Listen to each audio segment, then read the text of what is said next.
कर्ण पिशाचिनी परिचय। तांत्रिक परंपरा में कर्ण पिशाचिनी एक अत्यंत रहस्यमयी, सूक्ष्म और विशिष्ट शक्ति मानी जाती है। यह कोई स्थूल देहधारी प्राणी नहीं, बल्कि एक सूक्ष्म चेतन शक्ति है जो साधक के कान, कर्ण के माध्यम से संवाद स्थापित करती है। कर्ण का अर्थ है कान और पिशाचिनी शब्द यहाँ सामान्य लोक पिशाच के अर्थ में नहीं, बल्कि रहस्यात्मक शक्ति तत्व के रूप में प्रयुक्त हुआ है।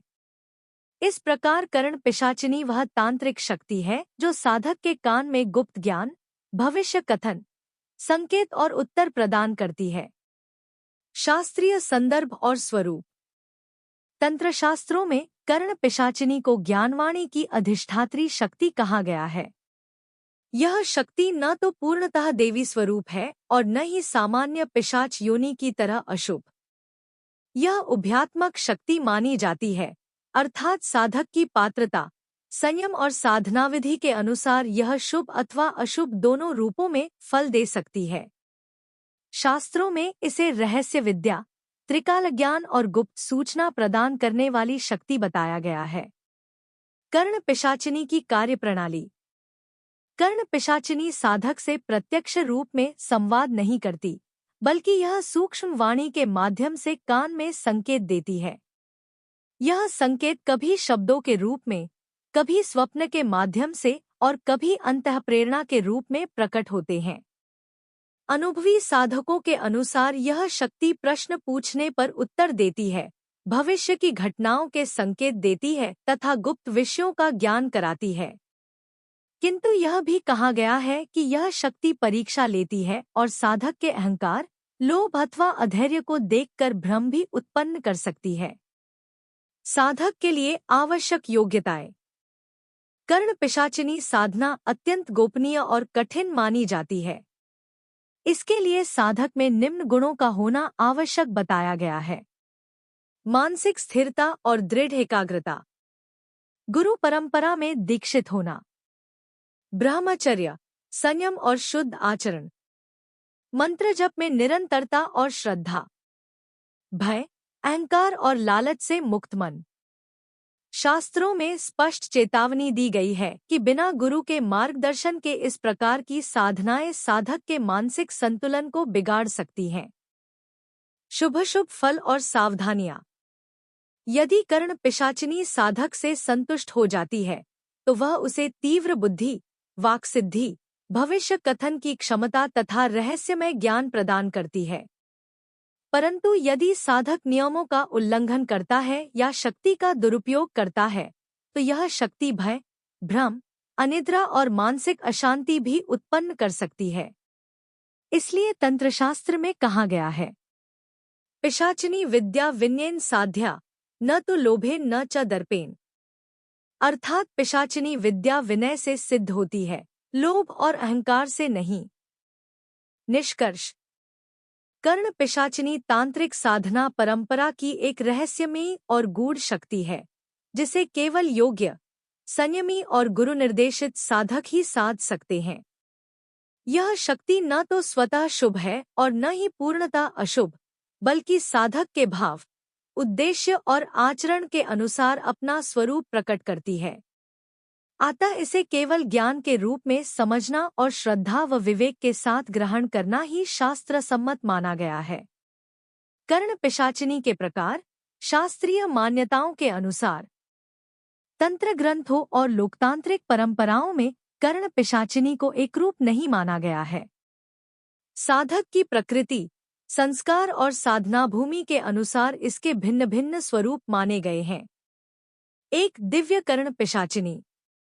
यह सर्वाधिक उच्च कोटि की मानी जाती है। यह शक्ति साधक को केवल सत्य, हित और कल्याणकारी संकेत देती है।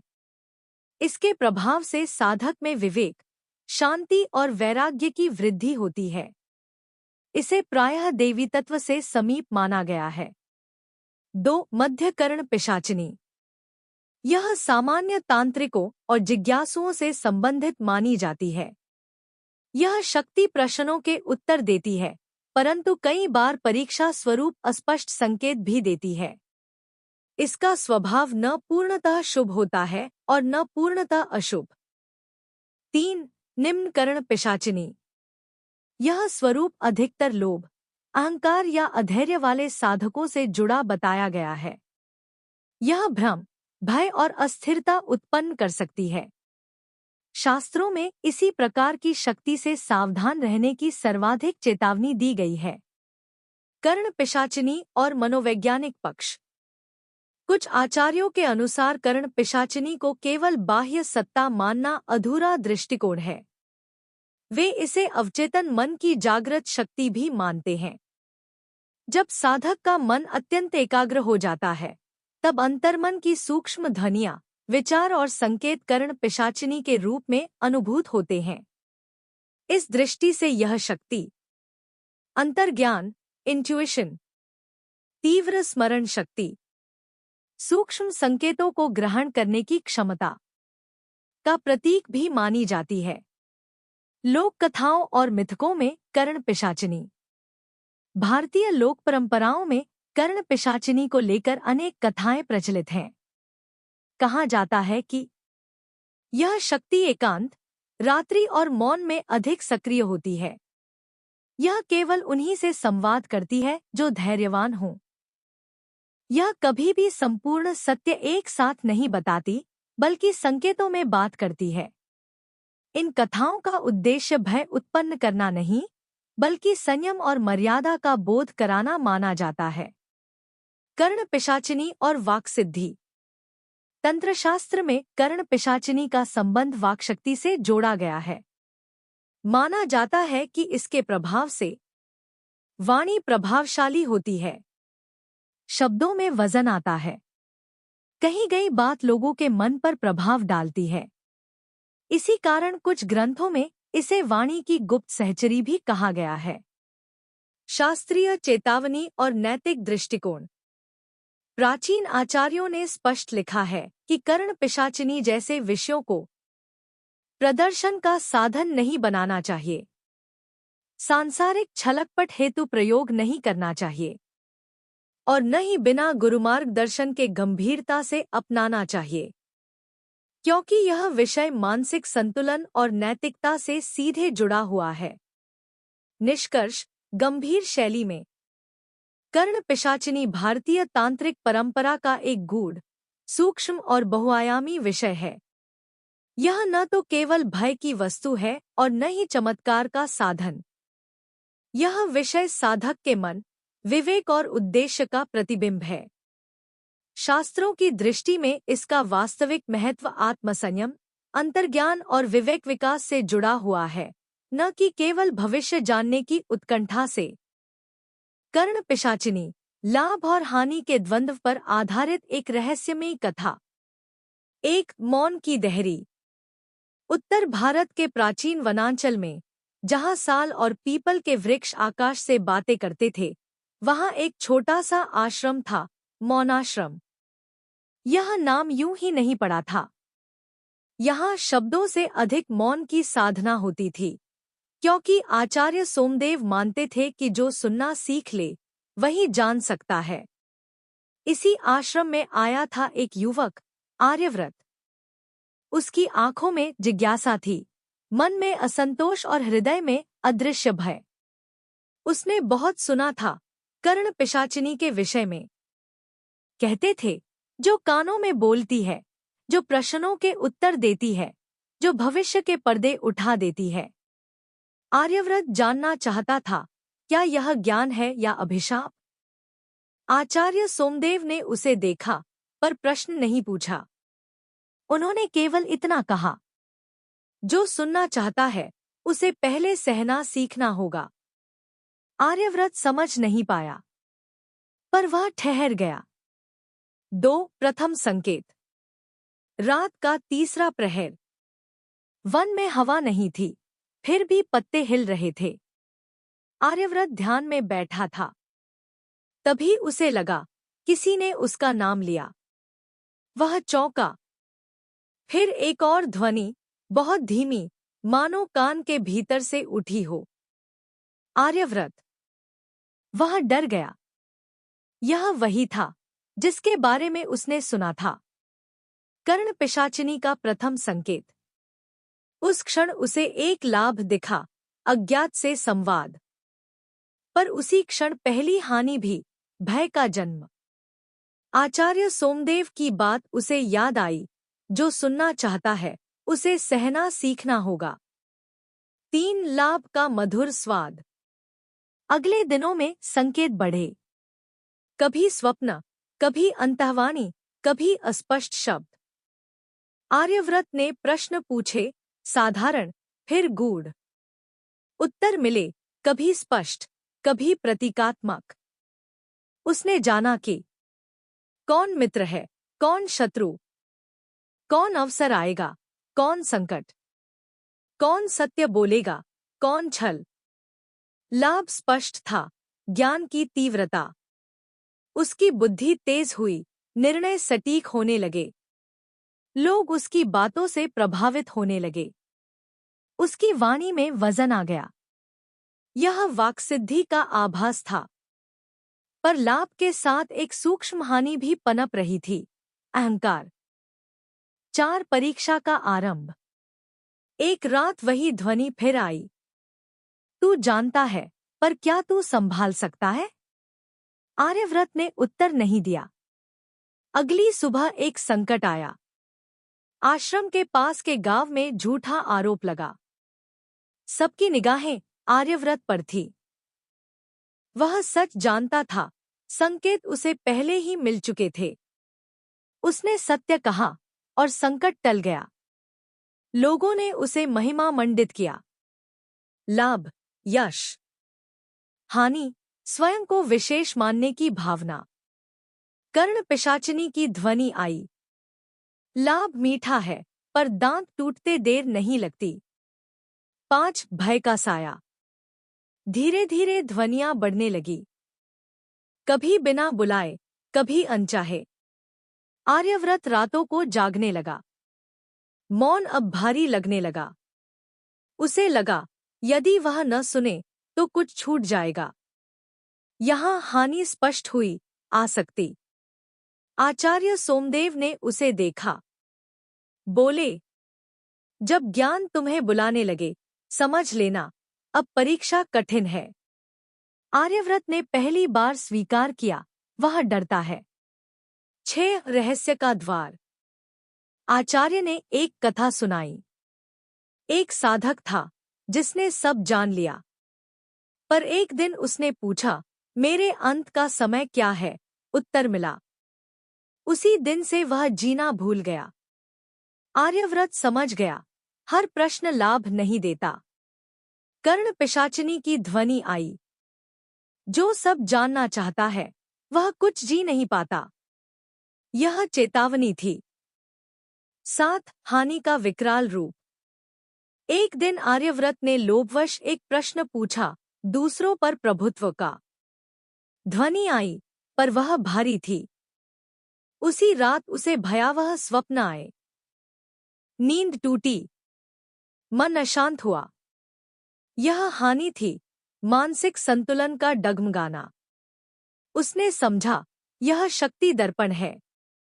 जो भाव भीतर, वही प्रतिध्वनि बाहर। 8 वैदिक दृष्टि। आचार्य सोमदेव ने वेदों का स्मरण कराया। ज्ञान का उद्देश्य मुक्ति है, नियंत्रण नहीं। कर्ण पिशाचिनी यहाँ वाणी तत्व का प्रतीक बनी। जो वाणी सत्य से जुड़ी, वह अमृत। जो वाणी अहम से जुड़ी, वह विष। लाभ, विवेक का उदय। हानि, भ्रम का क्षय, पर पीड़ा के साथ। 9 अंतिम परीक्षा। एक रात ध्वनि आई। मुझसे एक वर मांग। आर्यव्रत कांपा। यही वह क्षण था, जहां अधिकांश टूटते हैं। उसने बहुत सोचा। फिर बोला, यदि मैं योग्य हूं, तो मुझे मौन दे दो। ध्वनि रुक गई। लंबा मौन। फिर एक अंतिम वाक्य। जिसने मौन मांगा, उसने मुझे जीत लिया। 10 शांति का लाभ। अगले दिन से ध्वनियां कम हो गई। जब आईं, तो केवल आवश्यक संकेत। आर्यव्रत का मन स्थिर हुआ, भय घटा, अहंकार पिघला। यह सबसे बड़ा लाभ था, आत्मसंयम। और एक हानि भी, अब वह चमत्कार नहीं दिखा सकता था। लोग निराश हुए, पर वह मुक्त हुआ। 11 भय और प्रेरणा का संगम। वर्षों बाद आर्यव्रत स्वयं आचार्य बना। वह शिष्यों से कहता, कर्ण पिशाचिनी भयावह नहीं, मनुष्य की छाया है। जो भीतर शुद्ध, उसके लिए प्रेरणा। जो भीतर विकृत, उसके लिए भय। 12 उपसंहार। यह कथा बताती है कि लाभ, तीव्र बुद्धि, वाणी की प्रभावशीलता, संकेतात्मक ज्ञान, विवेक का विकास। हानि, अहंकार, भय, मानसिक अस्थिरता, आसक्ति और भ्रम। कर्ण पिशाचिनी कोई बाहर की सत्ता नहीं, बल्कि ज्ञान की अग्नि है, जो पकाती भी है, जलाती भी। जो मर्यादा में रहा, वह प्रकाश बना। जो लोभ में गया, वह अंधकार। कर्ण पिशाचिनी साधना। मंत्र, विधि, लाभानि एवं रहस्यमय तांत्रिक विवेचन। एक, कर्ण पिशाचिनी साधना का तात्विक आधार। तंत्रशास्त्र के अनुसार कर्ण पिशाचिनी कोई स्थूल प्राणी नहीं, बल्कि वाणी तत्व, श्रवण इंद्रिय और सूक्ष्म चेतना से जुड़ी शक्ति है। यह साधना श्रुति मार्ग से संबंधित मानी जाती है, जहाँ साधक बाह्य नहीं, बल्कि अंतर्ध्वनि को सुनना सीखता है। शास्त्र कहते हैं, यह शृणोति स मौनस्थः स एव तत्वदर्शी। जो मौन में सुन सकता है, वही तत्व को जानता है। 2, साधना की पात्रता, अत्यंत आवश्यक। कर्ण पिशाचिनी साधना हर किसी के लिए नहीं मानी गई है। शास्त्रों में निम्न योग्यताएं बताई गई है। मानसिक स्थिरता और धैर्य, भय, लोभ और अहंकार पर नियंत्रण, गुरु परंपरा में श्रद्धा, ब्रह्मचर्य या इंद्रिय संयम, नशा, हिंसा और असत्य से दूरी। अयोग्य साधक के लिए यह साधना लाभ के स्थान पर हानि का कारण बन सकती है। 3, साधना का समय और काल। तांत्रिक ग्रंथों में निम्न काल श्रेष्ठ माने गए हैं। अमावस्या की रात्रि, गुप्त नवरात्रि, शनिवार या मंगलवार की मध्यरात्रि, रात्रि का तीसरा प्रहर लगभग 12-3 बजे। स्थान एकांत, शुद्ध और मौनयुक्त होना चाहिए। 4, साधना स्थल और सामग्री। आवश्यक सामग्री, सामान्य रूप में शुद्ध आसन, कंबल बटा कुश बटा ऊन, दीपक, तिल या घी, धूप, जल पात्र, मौन और अंधकार का वातावरण। यह साधना आडंबर नहीं, एकांत और सादगी चाहती है। 5, ध्यान रूप, ध्यानम। साधना से पूर्व साधक निम्न प्रकार से ध्यान करता है। कर्णयोर मध्ये सूक्ष्मा नारी, ध्वनि रूपा, गूढ़ भाषिणी, न रक्तवर्णा न कृष्णा, अपितु शब्दमी चेतना। अर्थात कानों के मध्य एक सूक्ष्म चेतना का ध्यान, जो न भयानक है न आकर्षक, केवल ध्वनितत्व का स्वरूप है। 6, कर्ण पिशाचिनी का प्रचलित मंत्र। शास्त्रों में वर्णित एक सामान्य स्वरूप मंत्र, ऐहि क्ली कर्ण पिशाचिने नमः। यह मंत्र बीजात्मक है और वाणी, श्रवण व चेतना से जुड़ा माना गया है। 7, जप विधि, सामान्य शास्त्रीय वर्णन। साधक सुखासन या पद्मासन में बैठे, रीढ़ सीधी, नेत्र अर्धनिमीलित, श्वास सामान्य। मंत्र का जप मानसिक या उपांशु, अत्यंत धीमे रूप में। जप संख्या पर शास्त्रों में मतभेद हैं, पर सामान्यतः प्रतिदिन 108 जप, न्यूनतम 21 दिन, अधिकतम 40 दिन का अनुशासन बताया गया है। यह साधना मौन प्रधान होती है। 8 साधना के लक्षण संकेतात्मक। शास्त्रों के अनुसार साधना के दौरान कुछ लक्षण प्रकट हो सकते हैं। प्रारंभिक, कानों में सूक्ष्म ध्वनि, स्वप्नों की तीव्रता, एकांत प्रिय लगना, मध्य अवस्था, प्रश्नों के संकेतात्मक उत्तर, अंतर्ज्ञान में वृद्धि, वाणी में प्रभाव, चेतावनी संकेत, अनावश्यक भय, नींद में बाधा, अहंकार की वृद्धि। इन चेतावनियों को रोग का संकेत माना गया है। 9 साधना से होने वाले लाभ। शास्त्रीय दृष्टि से तीव्र अंतर्ज्ञान, विवेक शक्ति, वाणी की स्पष्टता, निर्णय क्षमता में वृद्धि, संकेतों को समझने की योग्यता। यह साधना भोग नहीं, बोध की ओर ले जाती है। 10 संभावित हानियां यदि मर्यादा भंग हो। मानसिक भ्रम, भय और अस्थिरता, अहंकार, आसक्ति, स्वप्न विकार। इसलिए कहा गया है, पिशाचिनी विद्या धार्या न प्रदर्श्या। इसे धारण करो, प्रदर्शन मत करो।